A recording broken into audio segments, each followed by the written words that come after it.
Welcome to Kenton's videos. Enjoy the video. In this video, I will show how to make vegan Thousand Island dressing, only ways. Start by gathering all ingredients and measuring each item before mixing.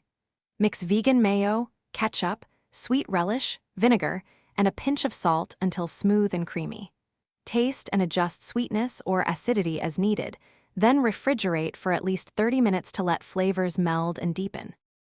In this video, I will show how to make vegan Thousand Island dressing, only ways. Measure and arrange all ingredients on the counter so mixing is simple and fast. Combine vegan mayo, ketchup, sweet relish, vinegar, a teaspoon of mustard, and a pinch of salt in a bowl.